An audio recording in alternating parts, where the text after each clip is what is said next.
as the #1 fan of Promised Land and the longtime #1 fan of Carrie Metters, and of course the new #1 fan of Mario Molina, who I love very, very much with all my heart. Don't tell my Margaret, by the way. And of course the #1 fan, the new #1 fan of Bellamy Young, who plays the older version of the character that shares my girlfriend's name that, Carrie Metters plays the younger version of. I do not drink wine like you guys do on the show, or any kind of alcohol in general, but this is the closest you'll ever get, because can you feel it? The taste of Coca-Cola. And I got a little special intro to match the end of Joe's dialogue, to quote the great John Ortiz in character. Roll it.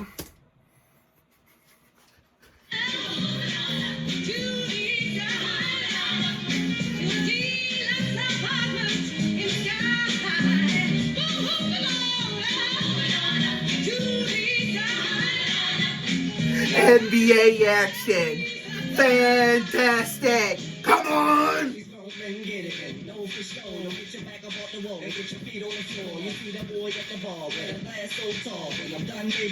Now listen carefully now. Listen carefully.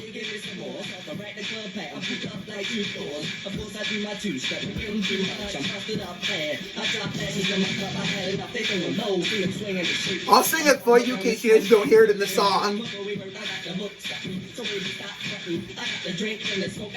It's NBA, not that. It's NBA, rebound points combined. We finally got a piece of the pie, the damn pie. Whoa, now it's NBA. Whoa, now I love this game. Whoa, now it's NBA. I love this game.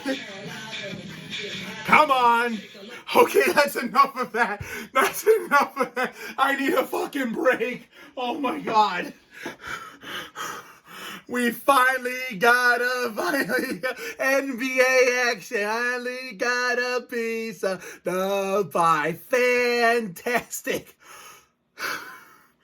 Oh, Jesus Christ. That was probably one of the biggest workouts I've ever gotten in quite a long time.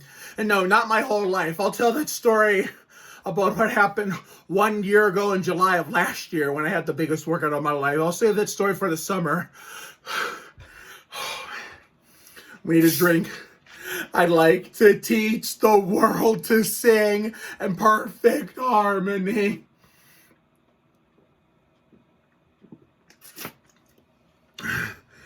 Oh, baby, me encanta.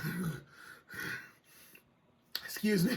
Now, let's talk about the Mark Martin installment of Promised Land, the first Hulu aired episode to knock out this season. I can't believe we only have 3 episodes left after tonight. Episode 6 marked the 4th to last one, considering I heard there was 10 episodes in the season. So, I normally do not stream, generally speaking, but this and the David Arnold Netflix special that I attended back in January when it comes out, and July, August will be 2 rare exceptions. So,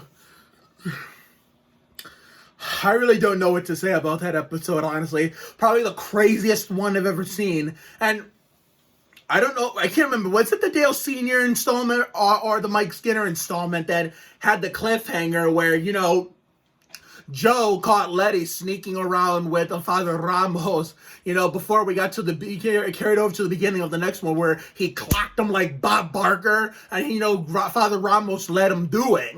Considering, remember later in the run, he said, if you ever try to hit me again, fine, but I'm going to hit back next time. That's what they were clocking each other like Bob Barker. And I remember that reaction video when I said, what the hell just happened? Well, I not as dramatic as then. Tonight, I can say the same thing. It's like every time in a drama, it's like compared to the comedies like the Goldbergs, or you can just, they have problems throughout the episode, but then of course comedies in general are like this too, they're really different dramas. Comedies, they work out their problems, and always the happy side wins, and the good guys prevail and cooler heads prevail, and it all comes to a happily ever after. I don't know why dramas can't be like that. I mean, I've seen some episodes of dramas do that, but I have not seen a single episode of this do that yet. But maybe it will before the season ends. Who knows? But So I'm guessing Joe is somehow behind the killing of Margaret's father. So, wow. And, considering he was hiding it and doing a damn good job throughout the whole episode. But eventually it's going to come back and bite him in the ass when, eventually they find out. And speaking of finding out, let me get to my favorite part of the episode, because me encanta Miriam Molino, me encanta Carmen Sandoval. Oh, Christina Ochoa too, me encanta. Me encanta Veronica Sandoval. My two favorite fictional sisters in all of television. It's probably this scene will probably play rent free in my head, along with the follow up when they did the little toast. But oh my God, imagine, getting it on first of all, generally speaking, at the end, there was a lot of pimping going on between the couples. We had Mateo and Daniela living it up like Haley Orantier, like my Margaret and I are doing in real life twice a week at work and getting away with it because we actually do appropriate stuff. We have not, gotten to the point where we take it to an ultimate level of romance yet, because we've only been together for 2 months. But you have that. Then you had Javier and Antonio, getting it on like Terry Labonte, no shirts on. And it looked like it was all fun and games with those two, which it was. But then you think the third thing was all fun and games until you forget that the guy in the scene was actually married to the other girl's sister. So you had Mikey getting it on like Terry Labonte with my girl Carmen, If I wrote a Promised Land fanfic like I did all my other shows, past, present, old, new, since, it wouldn't make sense for me to to date young Margaret back in 1987, considering in real life I was alive in 1987, then my love interest in this universe, no doubt, would have to be Carmen, because Miriam Molino is actually my favorite of, one of my 3 favorites of, the current, of the characters of, the current time. My favorite, of course, generally is, Carrie Metters and Bellamy Young, will play the character who shares my girlfriend's name from 1987 to 2022. But, my favorites all around basically are Miriam Molina, because she's so sweet and a darling, and, she's a doll. She's a doll. Real life, she's a beautiful person. Both, she is a really gorgeous, and she's a beautiful soul. Personally, she's a really awesome person. She's very sweet, so therefore, that's part of why she's my favorite. And Christina Ochoa, I followed a long time since she played Ashley Morales on ABC's A Million Little Things on season 1 only. And I will say, Veronica was looking smoking hot too. It's part of why I love Christina Ochoa. And almost all of my friends are girls anyway, including my Margaret. So I've always been a woman lover since I was 4 or 5 years old, when my first ever crush was a girl by the name of Nicole Pugsley in daycare at the YMCA in the 98-99 season. So my love for women started when I was 4 or 5 years old. So here we are. Even all the famous women on TV, I'm loving too. They may not know me personally, I may not know them personally, but somehow they know who I am for being such a loyal supporter and, a consistent watcher every season of the shows. But Christina Ochoa is a favorite because, Veronica, Mariel, Carmen, but of course, Bellamy and Carrie are the 2 versions of Margaret. So those are my favorites all around. But let's get back into this. So imagine getting it on like Terry Labonte with your wife's sister, and it's all fun and games. You're thinking you're having a good time, and it's all, nobody's there. But Veronica was leaving, Joe's party, Joe's awards celebration, and saw them getting it on like Terry Labonte through the shadows of the curtains, and it was a dumb choice for Mikey to not only do that shit, sleep with Veronica's sister, who I'm crazy about, but it was even worse that he had to fucking record that, because now the judges and the authorities have to see that shit when hopefully we get to see the divorce scene. But I'm not really dying at the fact they were getting it on like Terry Labonte, but I'm dying at the fact that, Mikey cheated on Veronica, along with the fact that Veronica busted him like Adam Petty. But what's even funnier than that is the way she reacted.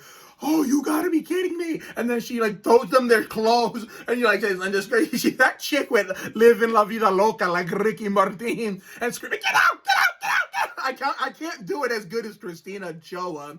I'm pretty sure Christina Ochoa had to hold back laughter to filming that scene. And she took off her ring and threw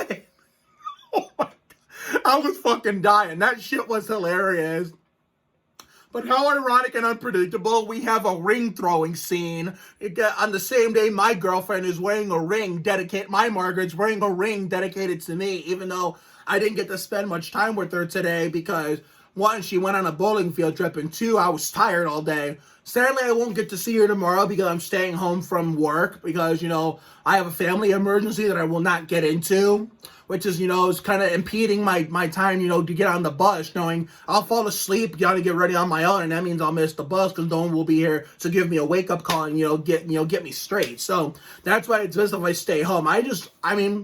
It's the right choice, but at the same time, I'm worried about my Margaret and how she'll feel without me being there, because she does have behavioral problems. Not the way she behaves. She's a good girl, but like behavioral problems and like feeling, because she gets upset at the most random times. So that's what I'm worried about. It's like whenever I'm not there, it's like I think the last time I wasn't there since we've been together, she was fine because the very next time I saw each other, she was okay. But we'll see what happens come Tuesday when we see each other again after tomorrow passes by. But wow.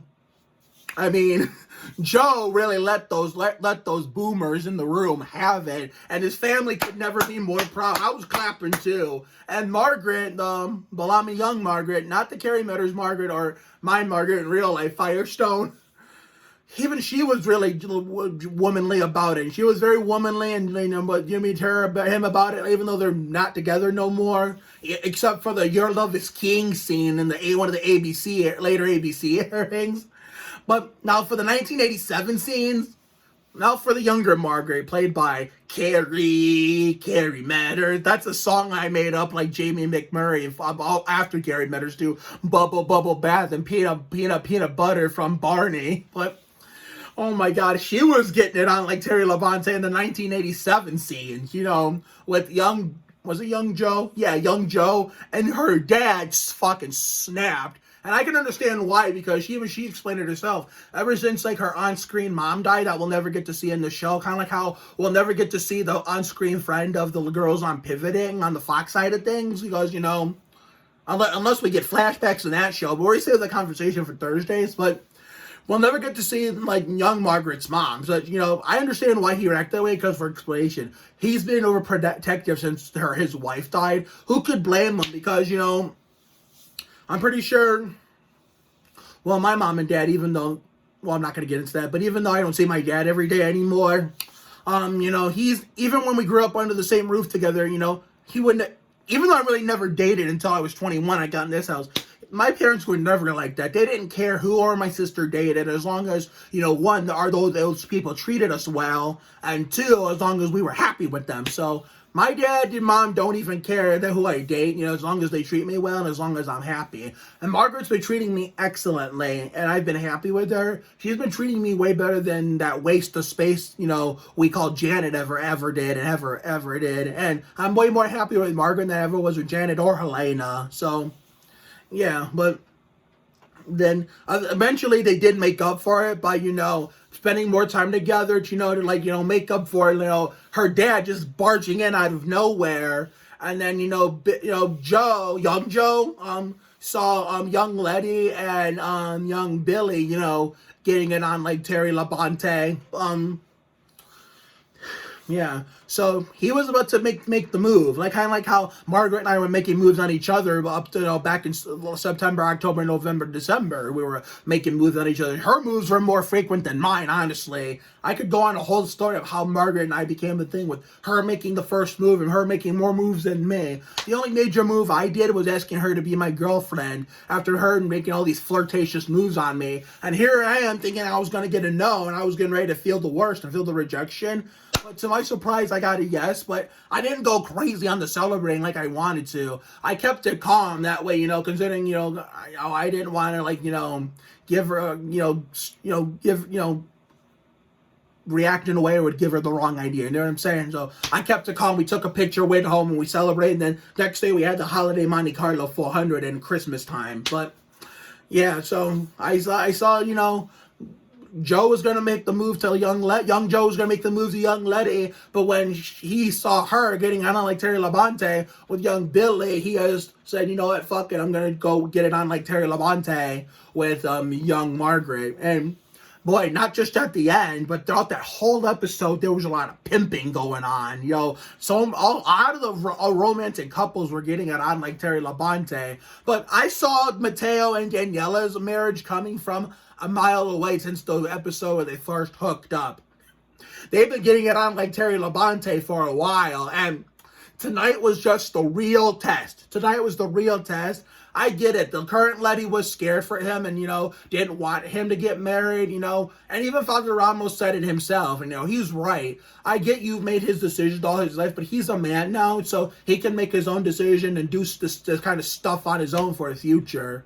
And I'm glad Father Ramos understood Letty was scared.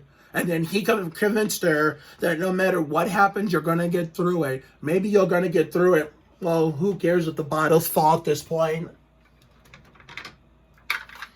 You're going to get through it like this guy, John Andretti, and once again, get the win. So if he did it during his time in NASCAR in the 43 before getting screwed over by the Petties in favor of trash can Christian Fittipaldi. But before that screw job by the Petties, John Andretti did it. So I'm pretty sure Letty, Father Ramos, Mateo, and Daniela can do it too. So that was a good episode all around. It was the craziest one I've ever seen. So I don't know if Joe's gonna get punished, or if he's gonna get let off the hook, considering that, if he's not guilty, he's off the hook. But if he's guilty, his ass is going to jail. And yet, here's the thing.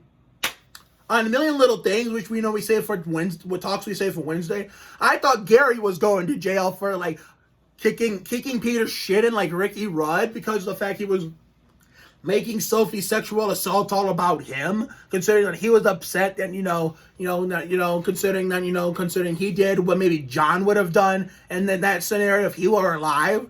But considering that his temper got the best of him in that show, and almost got him sent to jail, well, because of Craig Saunders, the police officer that kept coming to him. But we haven't seen him since then, so it looks like Gary's going to keep DJ Nash did the right thing, kept him out of jail. But we save that conversation for Wednesdays when we talk Million Little Things. But tonight was Promised Land's night, and the Mark Martin installment did not disappoint. So this will be uploaded on Instagram sometime tomorrow before the Goldbergs and the Million Little Things, before we do that stuff. So, which tomorrow will be the Michael Waltrip installment of the Goldbergs. And since I'm on the computer, I don't have to stop the recording to check this out like Kevin LePage. I can actually look. I know it's going to be the Michael Waltrip installment of the Goldbergs tomorrow, the 200th episode where Erica and Jeff get married. Tomorrow on A Million Little Things will be the Johnny Benson installment. So I will see you guys for all you in general. I will see you guys tomorrow for that. I will see you all tomorrow for that. For the Promised Land folks, I will see you all next Tuesday for the Casey Atwood installment. So have a good night tonight and a better day tomorrow. Life will give you a lot of lows, but when you hit a high, enjoy it. It ain't for the weak. Goddamn, be you. You have to try harder to do less. So take care, everyone. Good night to the Promised Land folks. I will see you all next Tuesday night on Hulu for the Casey Atwood installment. To us. Vamos.